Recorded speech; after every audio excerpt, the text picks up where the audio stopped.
Diyos Ama, naway ang iyong Espiritu ang siyang magpuno sa amin. Naway ang iyong banal na Espiritu ang siyang pumuno sa amin.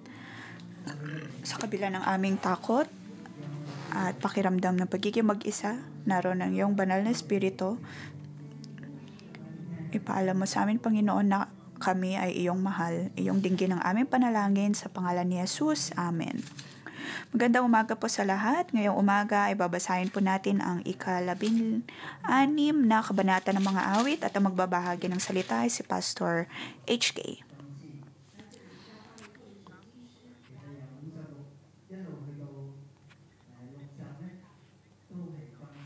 Mula chapter 56 hanggang 60 ng mga awit, ito ay mga awit na isinulat ni David.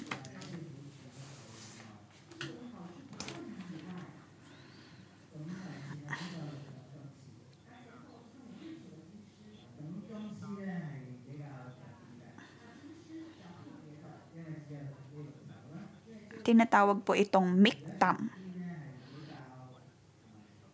At sa lahat ng libro ng mga awit ay mayroon pong 6 na kabanata na tinatawag na miktam.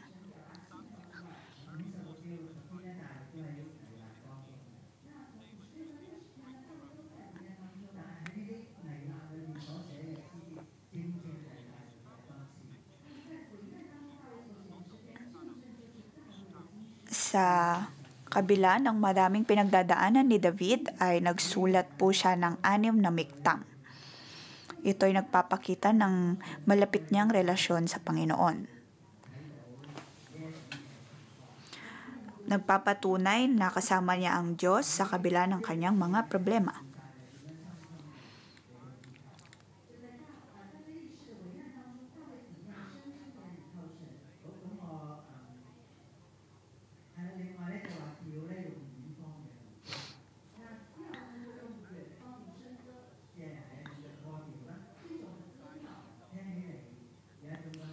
At ang sabi po dito, katha ni David upang awitin ang punong mga awit. At ang mga awit na ito ay nasa tono ng isang tahimik na kalapati sa malayong lugar.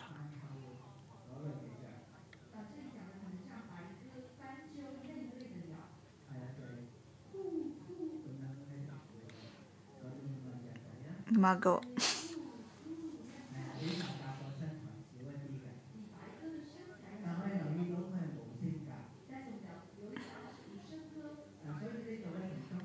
Ito po ay inawit sa tono ng isang tahimik na kalapati. Ito ay maihalin tulad sa miktam. Ang ibig pong sabihin ng miktam ay protection.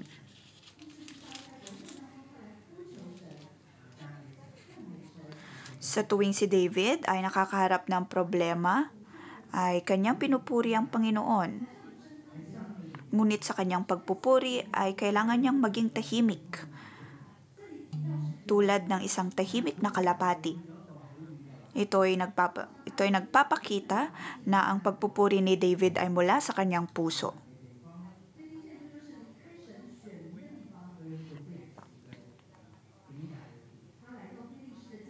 At si David ay nasa malayong lugar. Siya ay nasa kampo ng mga Filisteo, kung kaya naman siya ay maihalin tulad sa isang tahimik na kalapati na nadakip sa isang malayong lugar. Gayunpaman ay naroon na pinapakinggan ng Panginoon ang kanyang mga panalangin.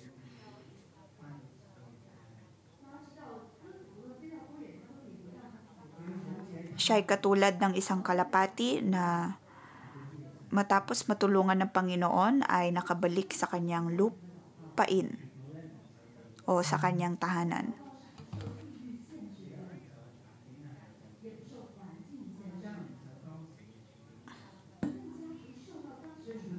Ang pananalangin sa Panginoon ay hindi limitado ng lugar Tulad ng nangyari kay David, gayon pa mang nasa isa siyang banyagang lugar, ay naroon pa rin ang kanyang malapit na relasyon sa Panginoon dahil nagpatuloy siya sa pagpupuri at pananalangin sa Kanya. Ito ay isang importante at espesyal na miktam ni David. Ito ay may halintulad po natin sa pagkakaroon ng problema sa isang banyagang lugar.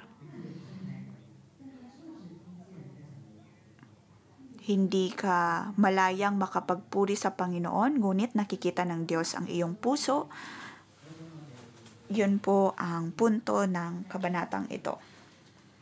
Tingnan po natin ang mga bersikulo.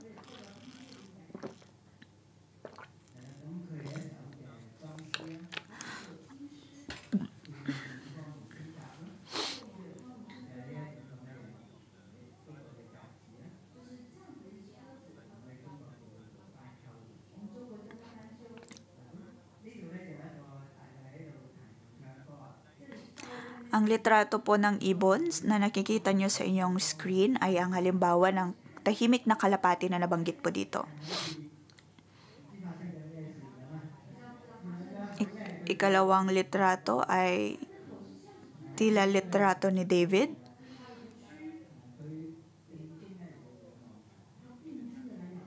Kakaiba ang pagkakagawa ng litrato, ngunit ito ay nagpapakita na si David ay nagpupuri sa Panginoon sa pamamagitan ng kanyang instrumento at siya'y nakatingin o nakatingala sa kanya.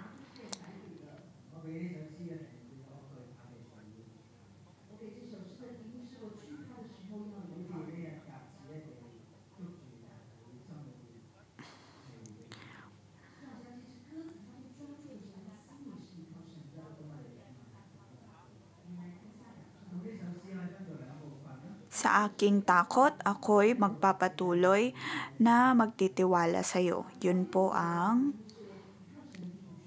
punto ng kabanatang ito, kaya pamagat.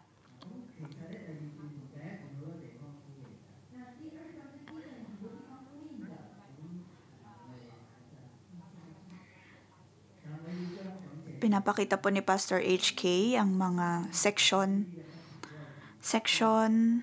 ng kabanatang ito.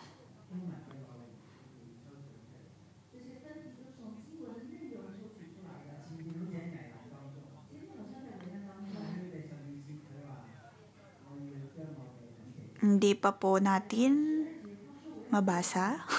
Hindi po natin mabasa yung mga nakasulat, ngunit pinapaliwanag po ni Pastor HK ang nilalaman ng kanyang ituturo maya-maya.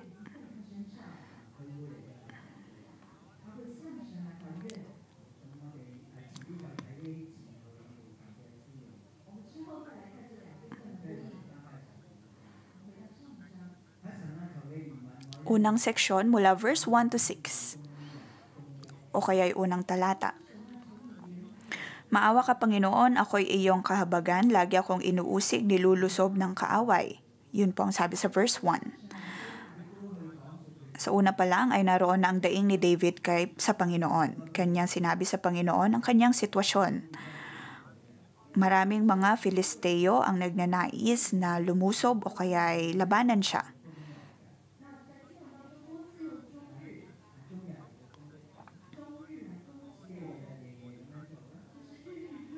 Nabanggit po dito ang salitang lagi.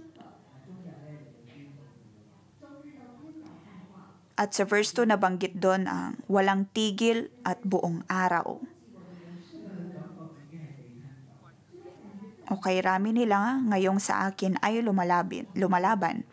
Pakiramdam ni David ay nilulusob siya ng kanyang mga kaaway. So verse 3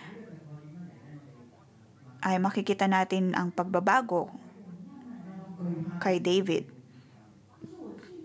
Sabi niya dito, kapag ako'y natatakot o aking Diyos na dakila, sa iyo ko ilalagak pag-asa ko at tiwala. Sa unang mga bersikulo, nabanggit niya ang tungkol sa kanyang sitwasyon.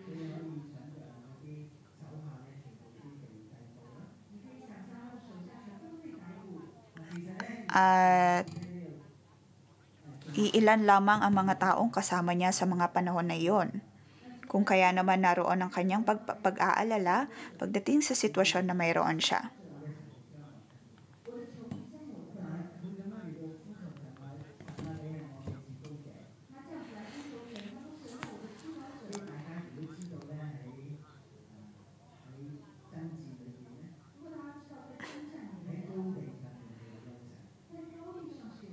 Ngunit pagdating sa verse 3 ay naroon ang kanyang panalangin sa Diyos at tinawag niya ang Diyos bilang dakila.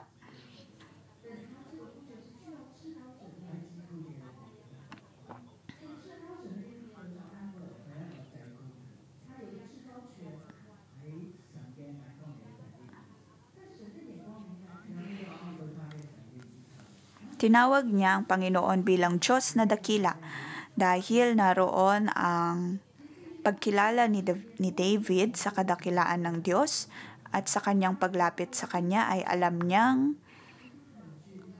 niyang mapagtatagumpayan niya ang sitwasyon na nararanasan niya.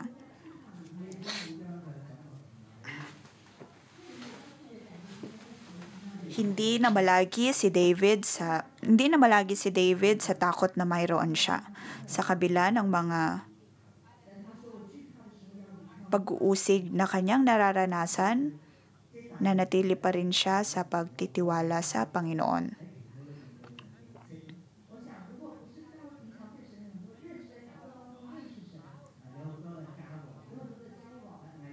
Kung si David ay walang maayos na relasyon sa Panginoon, maaaring wala roon ang pagtitiwala niya sa Panginoon. Ngunit makikita natin dito na gayong siya ay natatakot sa sitwasyon na mayroon siya, ay nagpatuloy pa rin siya sa pagtitiwala sa Panginoon.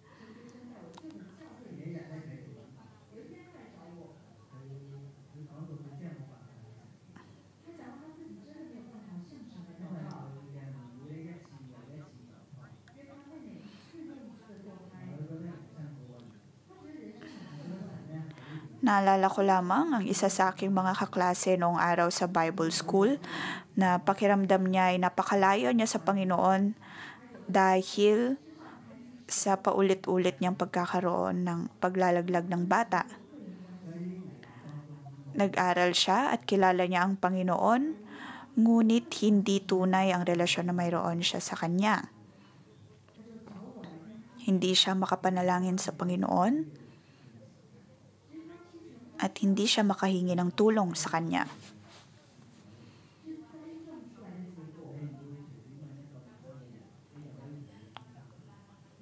Kung tutuusin, ang tunay na relasyon sa Panginoon ay maaaring magtagal.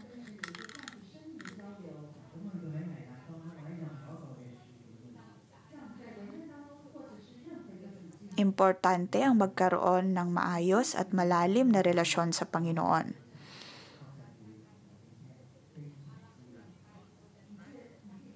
Mas mararamdaman po natin ang presensya ng Panginoon kung mayroon tayong malalim na relasyon sa Kanya.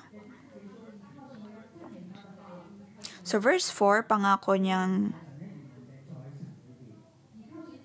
binibitaway, pinupuri ko ng lubos, tanging sa iyo umaasa at nananalig ako, O Diyos. Sa tao rin katulad ko, hindi ako matatakot. Tanging sa iyo umaasa at nananalig ako, O Diyos. Sa English ay, ang sabi po dito, I trust in God. Lahat po ng mga nararanasan natin ay nasa Panginoon. Ang lahat ay ayon sa Kanyang kalooban. Kahit anuman pa mong sitwasyon na mayroon tayo, ang presensya ng Panginoon ay nasa atin.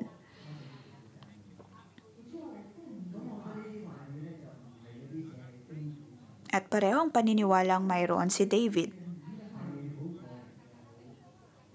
na ang kanyang pag-asa at pananalig ay nasa Diyos.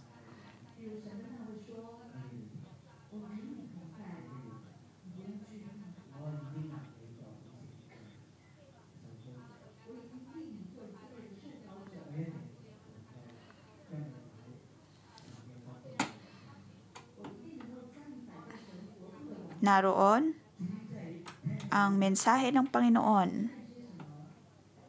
na si David ay kanyang pinili.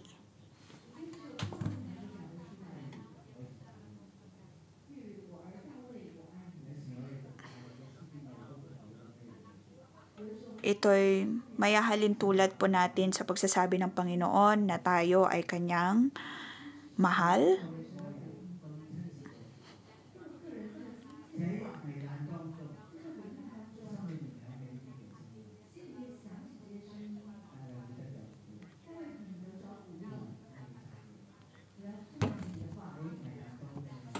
Ang mga salita ng Diyos ang siyang nagpapalakas ng loob ni David. Lahat ng mga salitang nabanggit ng Panginoon sa kanya ang siyang nagpapalakas ng kanyang loob. Kung kaya naman naroon pa rin ang kanyang pagpupuri para sa Panginoon.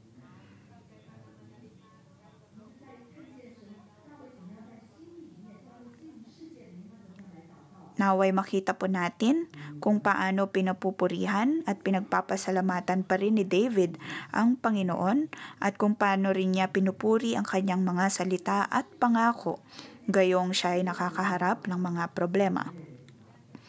Pinili niyang alalahanin ang mga salita at pangako ng Panginoon. At doon ay kanyang sinabi na tanging sa iyo umaasa at nananalig ako, O Diyos.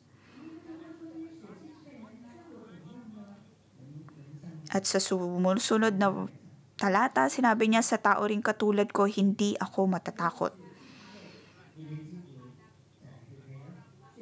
Kung ang kanyang pagtitiwala ay nasa Diyos, hindi niya kailangang matakot sa mga taong katulad niya.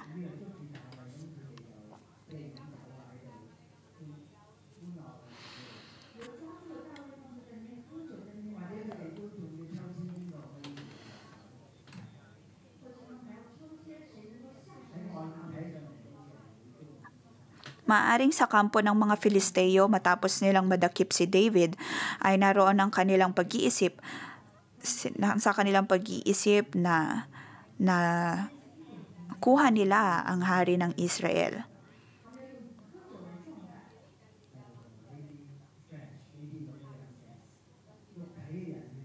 Gayunpaman ay tao lang din sila. At ito din ang siyang pinaniniwalaan ni David, na kung ang kanyang pagtitiwala ay nasa Panginoon, hindi dapat siya matakot sa mga taong tulad nila o tulad ng mga Filisteo.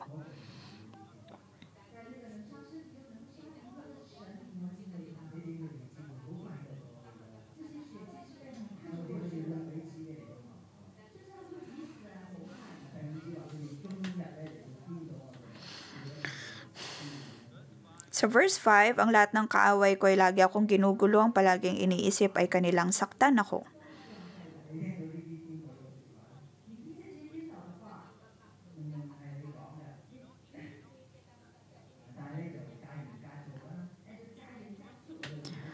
Laging ginugulo.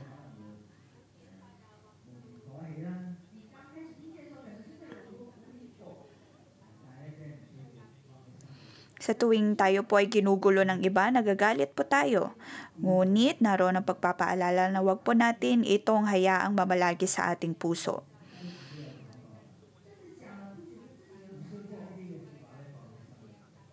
Ang mga magugulong tao ay may magugulong pananalita at piniguradong may magulong personalidad.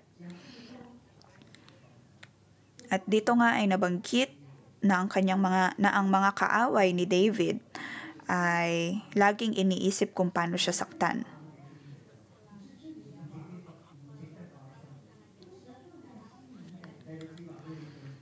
Gayunpaman, hindi po dapat natin ito ilagay sa puso. Verse 6, lagi silang sama-sama sa kublian nilang dako, naghihintay ng sandali upang kitilin ang buhay ko.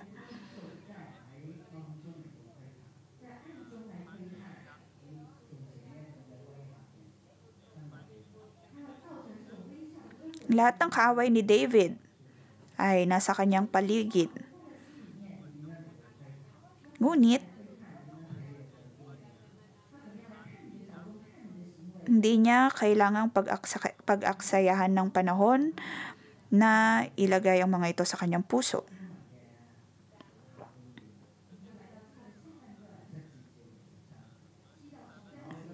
To verse 7 and 8.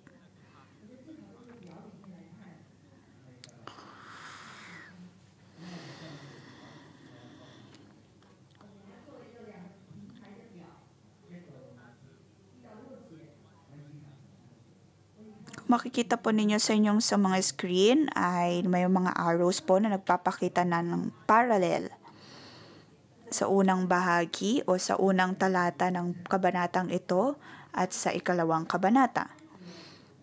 Verse 1 and verse 7, verse 2 and 8, verse 3 and 9, verse 4 and 10 and 11, verse 5 and 6 para sa verse 12 and 13. Sa verse 7, sama-sama nilang gawa, O Diyos, sila'y parusahan sa tindi ng iyong galit. Gapiin mo silang tunay. Mga kaaway ni David ay madaming planong masasama laban sa kanya. At sa isip nila ay walang Diyos. Ngunit para kay David ay buhay na buhay ang Diyos.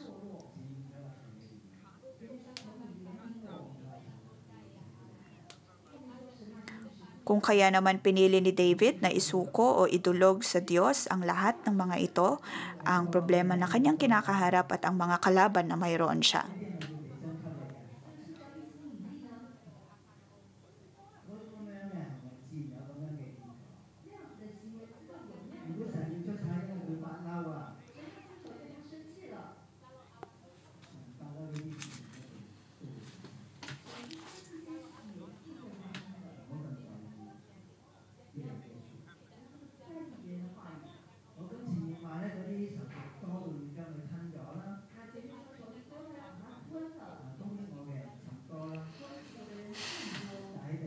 Dito nabanggit ni David na napakarami niyang mga kaaway, lalo na sa verse 2. Ngunit sa verse 8, ang taglay kong suliranin ni nababatid mo ng lahat, pati mga pagluha ko'y nakasulat sa iyong aklat.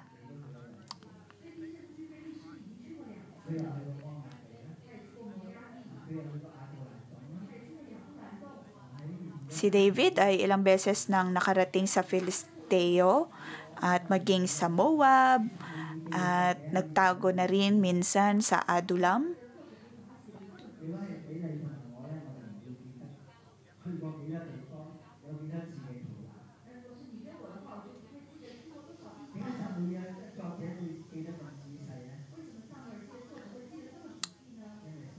Heyo.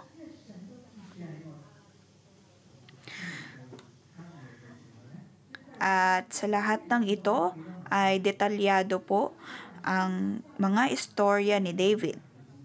Ito ay nagpapakita lamang na siya'y inaalala ng Panginoon, na maging ang kanyang pagluha ay nakasulat sa Biblia.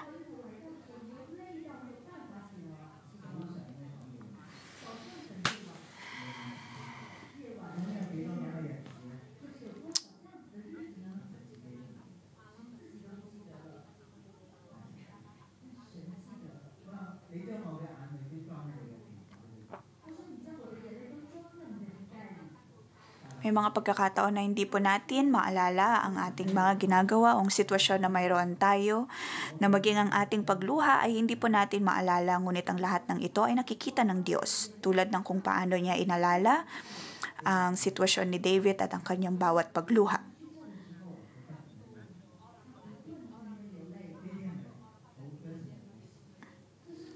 Sabi nga sa verse 8, pati ang pagluha natin ay nakasulat sa aklat ng Panginoon.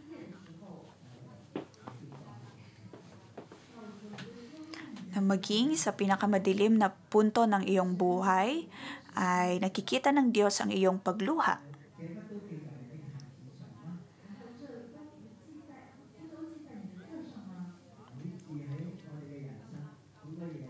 Ang bawat pagluha ay nakasulat sa aklat ng Panginoon.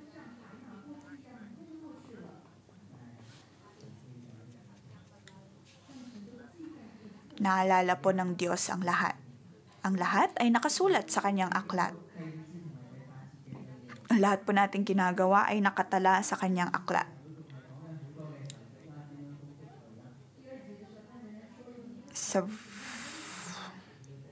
Maaari po nating ikumpara ang verse 2 and 8. Sa verse 2, ang sinasabi ni David dito ay maraming siyang mga kaaway na umuusig sa kanya. Ngunit pagdating sa verse 8, ay mas pinili niyang mag-focus sa Panginoon at dakilain siya at kilalanin kung paanong inaalala ng Diyos ang bawat niyang suliranin at ang bawat niyang pagluha. Ang kanyang perspektibo ay nag-iba. Sa verse 3, sabi po dito, kapag ako'y natatakot o aking Diyos na dakila, sa iyo ko ilalagak pag-asa ko at tiwala. Sa verse 9 naman, kapag sumapit ang sandaling tumawag ako sa iyo, tiyak na malulupig ang lahat ng kalaban ko, pagkat aking nalalamang ang Diyos ay nasa panig ko. Kayang-kaya ni David na pagkatiwalaan ang Diyos sa kabila ng mga laban na pinagdaraanan niya dahil alam niyang dakila ang Panginoon.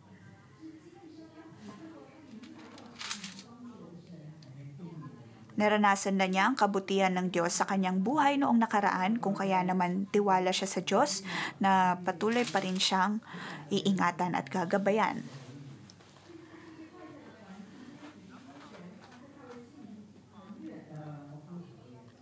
Dito makikita po natin na ang pinagdaraanan ni David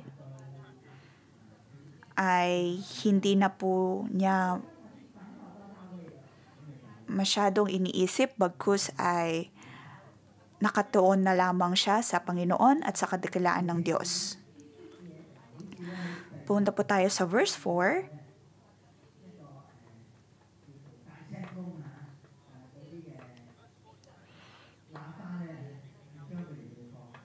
Ito po ay maihalin tulad natin sa isang loudspeaker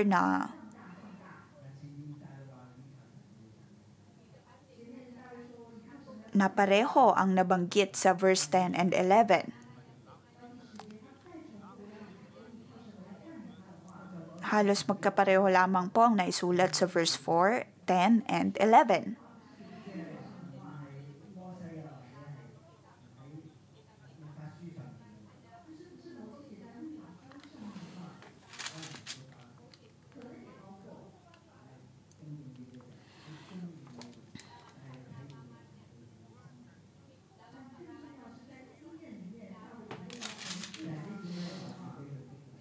Ito'y mga salita o pangako ng Diyos na kanyang ipinagpapasalamat at pinagpapasalamat sa Diyos. Naroon ang pagsasabi ni David na gusto niyang purihin ang Panginoon.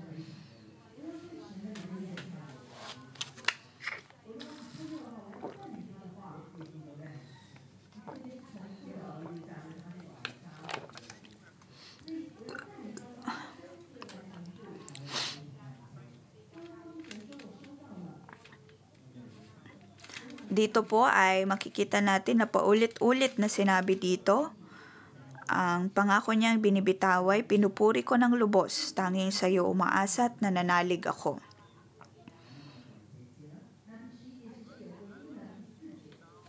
At sa verse 11 ay pareho po sa verse 4. Lubos akong umaasa at may tiwala sa Diyos, sa tao rin katulad ko, hindi ako matatakot.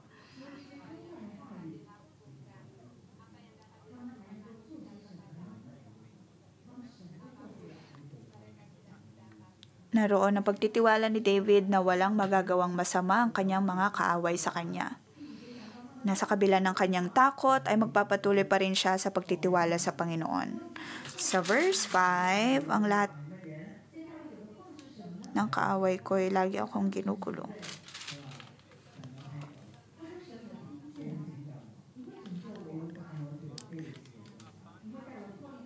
Kumpara sa verse 12, naroon na sinabi ni David na ang tanging iaalay niya sa Panginoon ay ang kanyang pasasalamat.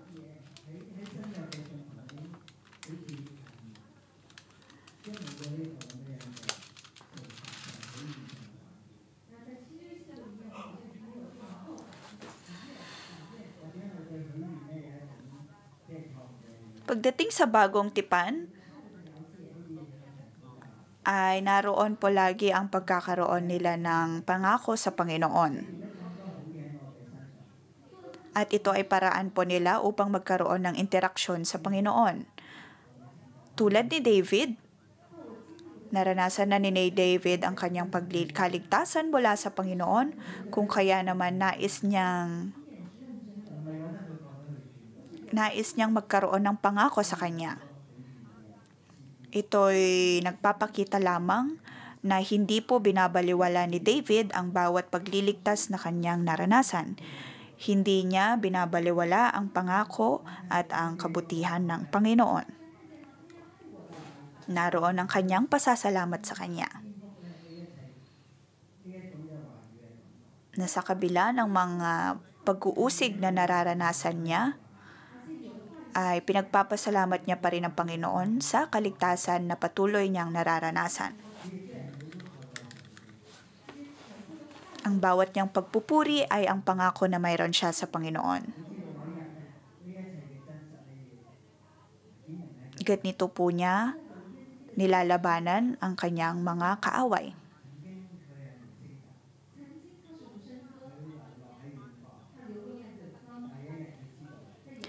Dati ay halintulad po siya sa isang tahimik na kalapati na sa isang malayong lugar. Ngunit dito ay maluwag niyang pinupuri ang Panginoon. Sa verse 6, lagi silang sama-sama sa kublihan nilang dako, naghihintay ng sandali upang kitilin ang buhay ko. At sa verse 13, pagkat ako'y iniligtas sa bingit ng kamatayan, iniligtas mo rin ako sa ganap na kasiraan, upang ako ay lumakad sa presensya mo, O Diyos, sa landas nitong liwanag na ikaw ang nagdudulot. Naroon ang pananampalataya ni David na siya ang nagligtas sa kanya upang hindi siya mahulog sa bingit ng kamatayan.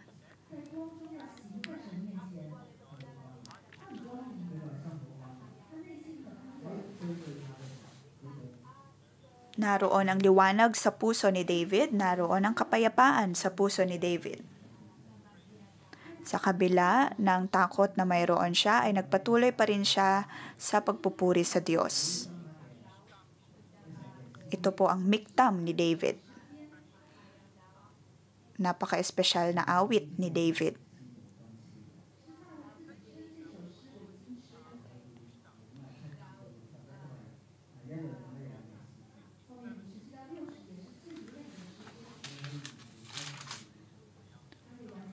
Mula chapter 56 to 60, ang lahat ng ito ay mga miktam, mga espesyal na awit na isinulat ni David para sa Panginoon.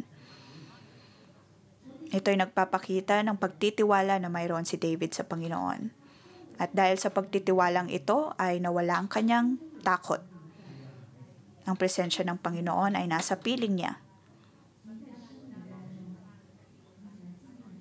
Siya ay lumalakad sa liwanag na ibinibigay ng Diyos. Purihin po natin ang Diyos.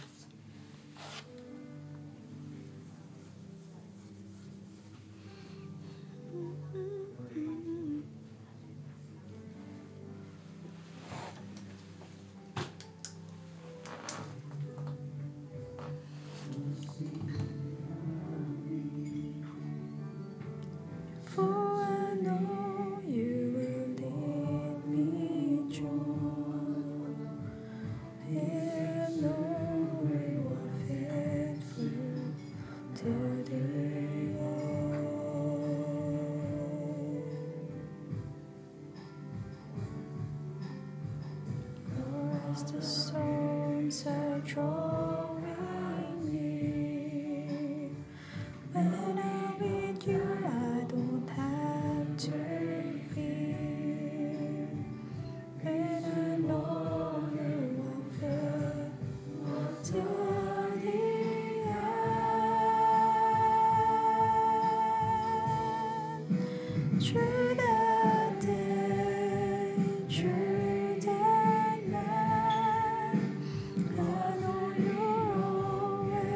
by my side,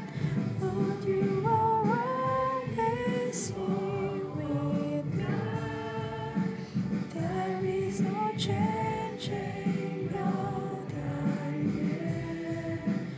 You are the same yesterday, now today, and forevermore.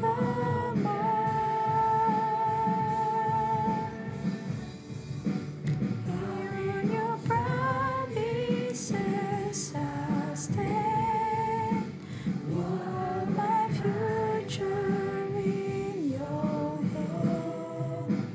There's only one Almighty God, the worship you.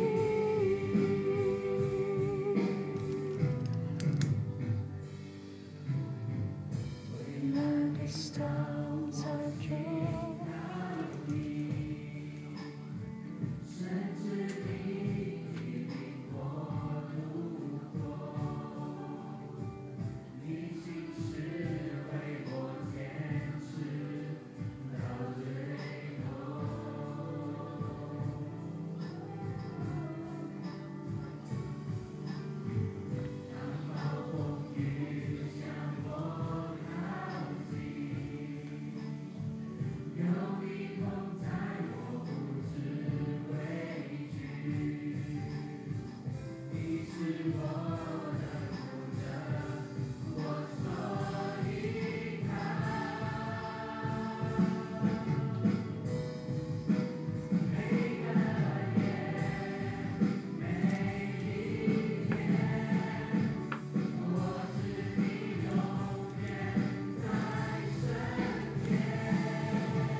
Panginoon, naway ang iyong presensya ay tumulong po sa amin.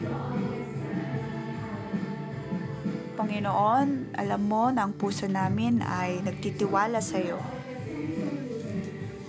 Panginoon, alam mo na ang puso namin ay kailangan ka. Diyos Ama, naway ang iyong presensya ang siyang bumalot po sa amin.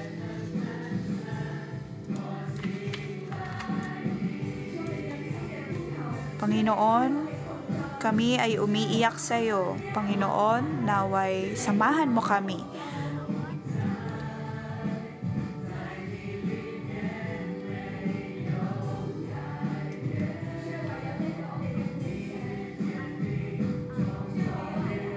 Ikaw lamang Diyos ang aming sandigan. Ikaw ang aming pinagkakatiwalaan.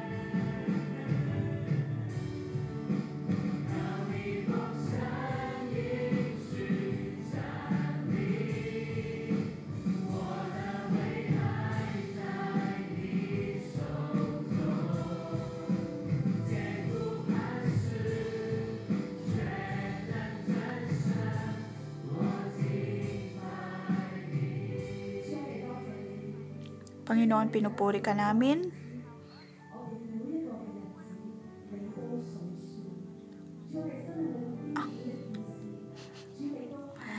Panginoon, lahat ng aming nararanasan ay iyong nakikita at ikaw ang Diyos na aming mapagkakatiwalaan. Nasa taas o mababang punto man kami ng aming buhay, ay patuloy pa rin na ikaw ang Diyos na aming mapagkakatiwalaan. Kami man po ay nasa kalungkutan, kami man po ay inuusik, kami man po ay natatakot, Ngayong araw ay pinapaalalahanan mo kami na kasama mo kami. Panginoon, kailangan namin ang iyong presensya sa aming buhay.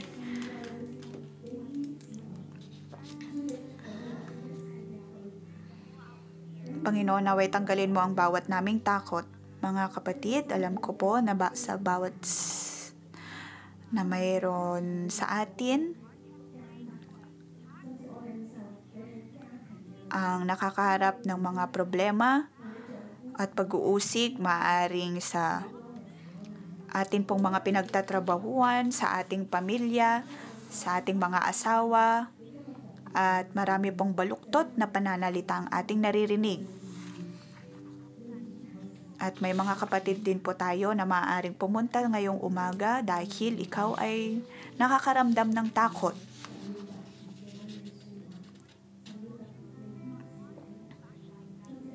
Ngayong umaga ay nais po ng Panginoon na mangusap sa ating lahat, sa mga tagapakinig po natin na sumusubaybay sa ating pang-umagang debosyon ngayong umaga, maging ang Diyos ay nangungusap po sa inyo ngayong umaga. Nakikita ng Diyos ang bawat mong pangangailangan at ang bawat mong problema. Maaring ngayong umaga sa iyong pagkising ay hindi mo maisip kung paano mo malalampasan ang araw na ito.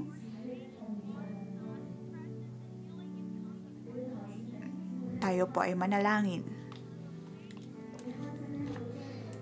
Para po sa ating mga kapatid na nasa stage,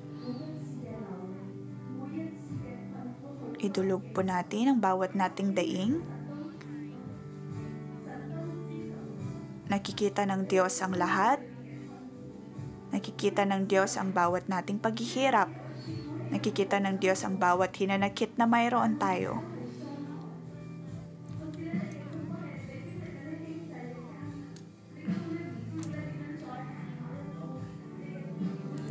Maaring may ilan po tayo mga kapatid na nagkakaroon ng problema sa pinansyal.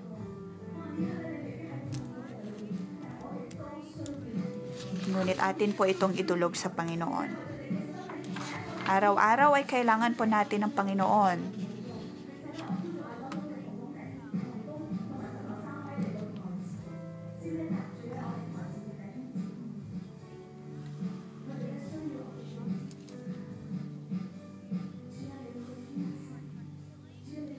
Panginoon, ang iyong kalagalingan ang siyang dumating sa iyong mga anak. O Diyos, sinasabi mo ng bawat naming pagluha ay iyong nilalagay at iyong inaalala.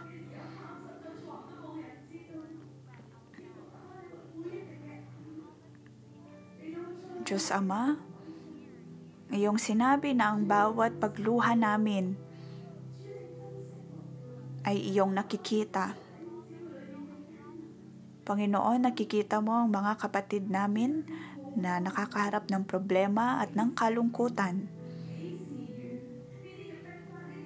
May mga ilan na wala ng kalakasan at hindi po nila alam kung kailan ba ito matatapos. Sa kanilang mga puso ay naroon ang hinanakit, ngunit naway ang iyong mga salita ang siyang magbigay ng kapahingahan sa kanila.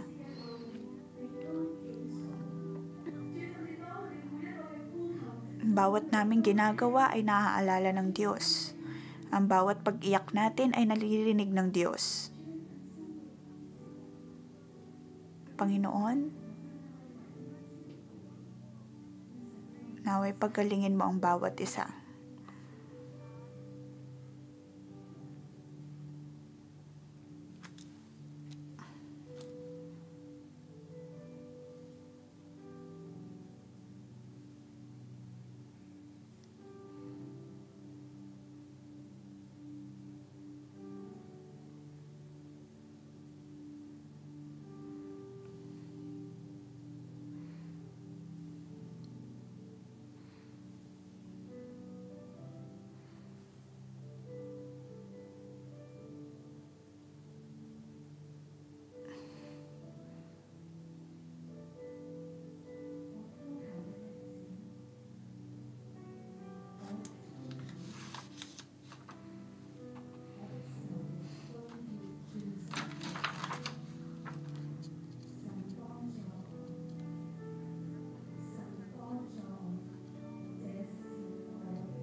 Mga kapatid, atin pong ipanalangin ang ating buhay. Maaaring may mga taga-usig tayong at may mga taong umaatake sa atin, ngunit ipanalangin po natin sa Diyos ang lahat ng ito.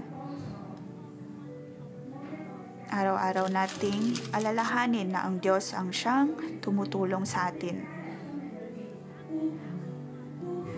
Sa personal mo mang buhay, sa iyong pamilya, sa iyong mga cell member,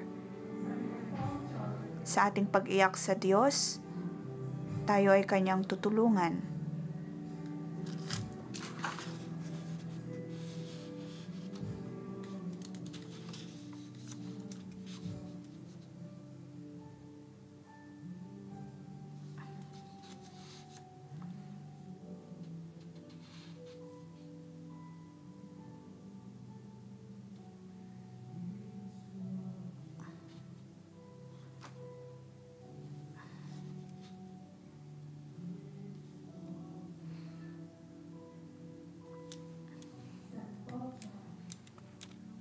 Panginoon, naway tulungan mo kami. Panginoon, naway tulungan mo kami. Panginoon, tulungan mo kami. Panginoon, tulungan mo ako.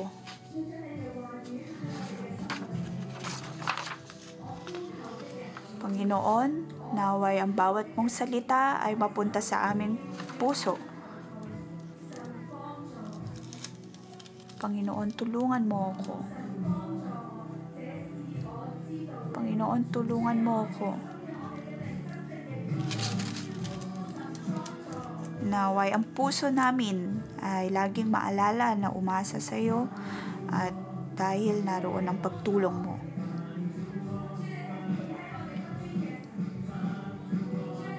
Panginoon, ikaw ang Diyos na nasa aming tabi. Ikaw ang Diyos na siyang maghari sa aming buhay.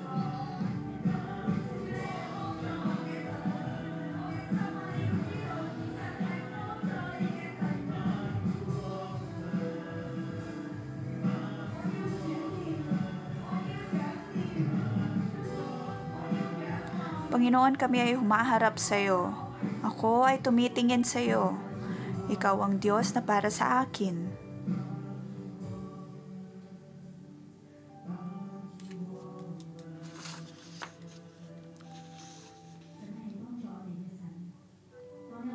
Panginoon, ikaw ang Diyos na para sa amin.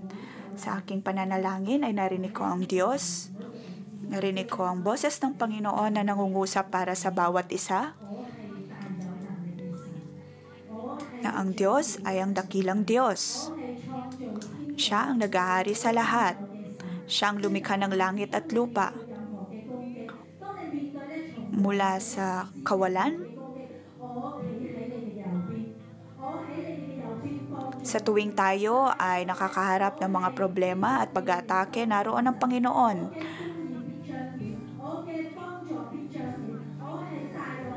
Ang katuwiran ng Diyos ang higit na magmahari. Siya ang Diyos na dakila. Siyang magliligtas sa atin mula sa bawat problema. Mga kapatid, tayo po ay manalangin. Ipanalangin po natin. O sabihin po natin ang panalangin na ito. Ang puso ko ay magtitiwala sa iyo. Ito po ang ating sabihin sa Panginoon.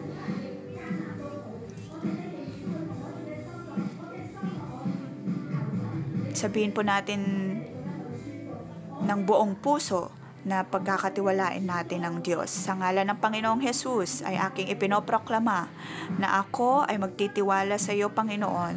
Ako ay maniniwala na ikaw ang Diyos na para sa akin. Ako ay magtitiwala sa iyo at aking pagkakatiwalaan ang bawat mong salita. Ikaw ay aking pinagkakatiwalaan ng bawat na ang aking puso ay magpupuri sa Panginoon. Sa aking puso ay magtitiwala ako sa Panginoon. Sa aking puso ay wala ng takot. Walang magagawa ang kaaway o ang tao sa akin. Ang Diyos ang siyang magliligtas sa akin. Ako ay hindi mahuhulog sa bingit ng kamatayan. Ako ay maglalakad sa presensya ng Panginoon sa landas niyang may liwanag.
Panginoon,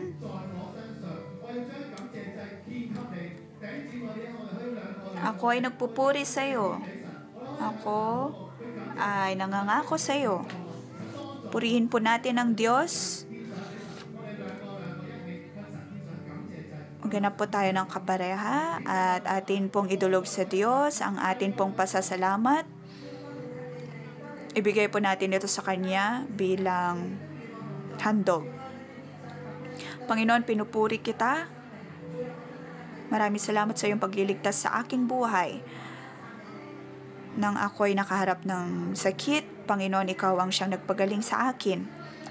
Ikaw ang Diyos na nagligtas sa akin, sa aking pamilya, maging nang ako'y nanganak ay naroon ka, nang ako'y nagkaroon ng COVID, nang ako'y nagkaroon ng kalungkutan, Panginoon, ikaw ang siyang tumulong sa akin. Panginoon, pinupurit kita dahil sa kabila ng takot na mayroon ako ay naroon kang nagligtas sa akin.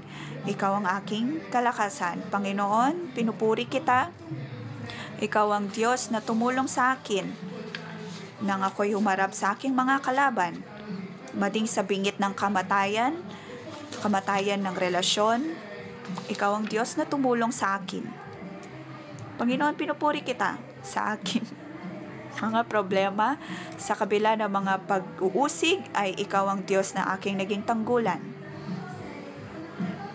Tinulungan mo akong makapalakad muli ng ayon sa pananampalataya. Panginoon, maraming salamat sa iyong paggabay sa simbahang ito na sa kabila ng mga tagapag-usig na mayroon kami ay narito pa rin ang iyong mga tao na nananalangin at tumatakbo sa iyo bilang aming tanggulan. Panginoon, pinupuri kita. Pinupuri kita. Araw-araw ay naririnig ko ang iyong salita. Ang iyong salita ay ang aking ilaw. Naway ako ay magkaroon ng higit pang pananampalataya sa iyo. Panginoon, maraming salamat. Ikaw ang aming tanggulan at tanggulan ng simbahang ito. Ikaw ang aming tanggulan. Ikaw ang Diyos na nagligtas sa amin. Panginoon, pinupuri kita. Ikaw ay napakadakila. Maraming salamat sa iyong paggabay sa aming buhay. Maraming salamat sa iyong nag-uumapaw na biyaya. Mga kapatid, tayo po ay tumindig. Purihin po natin ang Panginoon.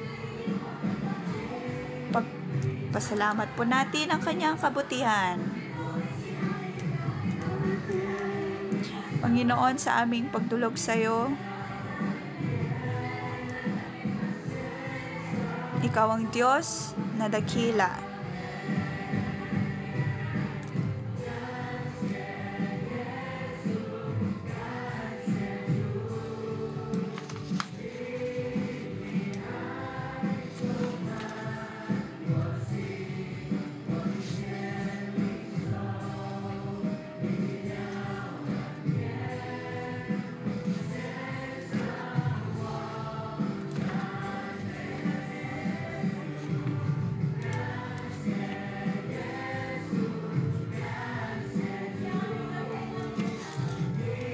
Sige, taas po natin ang ating mga kamay.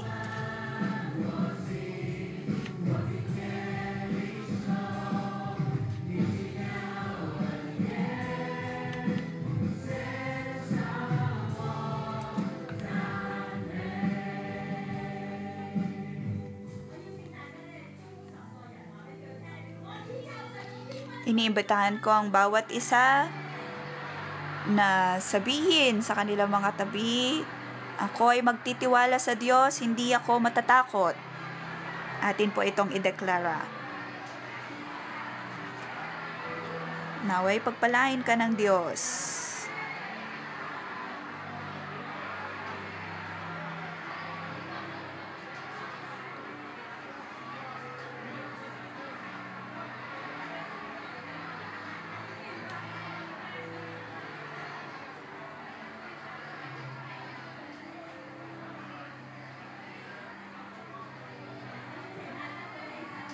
Akin pong inabantahan ang bawat isa. Tanggapin po natin ang pagpapala mula sa Panginoon. Panginoon, kami ay nagtitiwala sa iyo. Sa ngalan ng Panginoong Hesus ay akin pong pinagpapala ang lahat.